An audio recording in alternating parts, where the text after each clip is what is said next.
It's very common for high school students to ask themselves or their teachers, why do I need to know what the War of 1812 was? Or why do I need to know what an isosceles triangle is?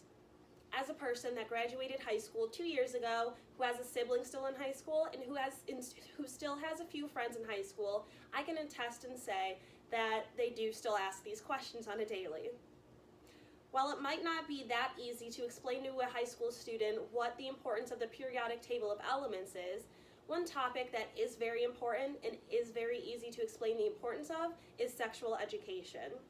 I'm here today to stress the importance of a nationwide sexual education curriculum because the lack of education is hurting our youth daily. I'm here to persuade you that it would only lead to good things, and it would lead to lots and lots of statistics that will decrease instead of increasing in their rate.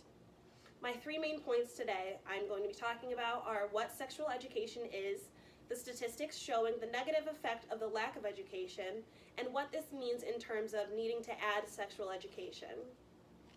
Now, to begin, I'd like to go into detail about what sexual education really entails. According to Planned Parenthood, which is now on my next slide, sexual education is high-quality teaching and learning about a broad variety of topics related to sex and sexuality, exploring values and beliefs about those topics, and gaining the skills that are needed to navigate relationships and manage one's own sexual health. This has a lot of different topics that it covers, and those topics really concern human development, relationships, personal skills, sexual behavior, sexual health, society, and culture as well. There are a lot of factors that help shape the content of a student's sexual education and help to hurt a student's sexual education, and that is the state and federal funding for a school district, the state laws and standards regarding sexual education, or the school district level policies and or the standards regarding curriculum or the content that they're supposed to be learning.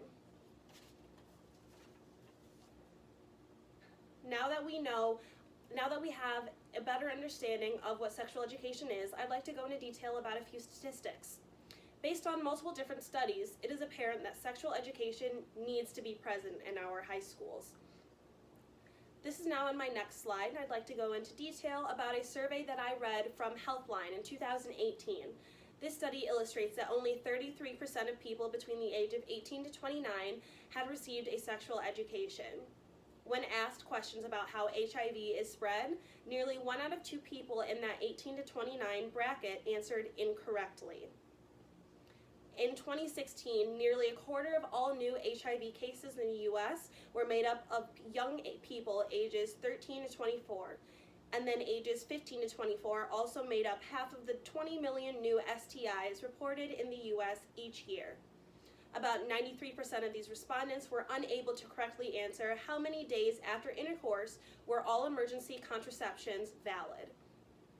Another survey that I had read from the ODPHP, the Office of Disease Prevention and Health Promotion, showed that more than 40,000 teenage girls ages 15 to 19 give birth each year in the United States. The final study that I found the most interesting and that I observed from the Guttmacher Institute in 2019 had expressed that as of 2015, fewer than 6% of LGBTQ students aged 13 to 21 reported that their health classes had included positive representations of LGBTQ-related topics. Now, the real question is, what does this mean in terms of why we should include sexual education into their curriculum? For starters, it would help young people avoid negative health consequences, unwanted pregnancies or HIV and STD infections.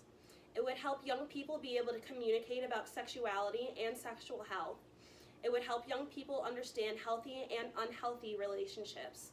It would also help young people understand, value, and feel autonomy over their bodies. Comprehensive sexual education teaches not only the basics of puberty and development, but sex education helps young people to examine the forces that contribute to a positive or negative body image. There are a lot of different topics that I believe that we should be including in our sexual health education, As you can see, the lack of education is hurting our youth daily, physically, mentally, and emotionally, and it is important to start thinking about introducing a curriculum to schools so that they get to learn as they are growing up into their own bodies. I would like to give a big thanks to media platforms for providing very minimal sexual education to our students, like Netflix, for example, the TV shows Big Mouth or Sex Education, or different film companies, for example, Mean Girls, 17 Again, She's the Man, and more. This has proven to be a good way to interact with students in a fun and entertaining way, so they aren't asking, why do I need to know this? Thank you.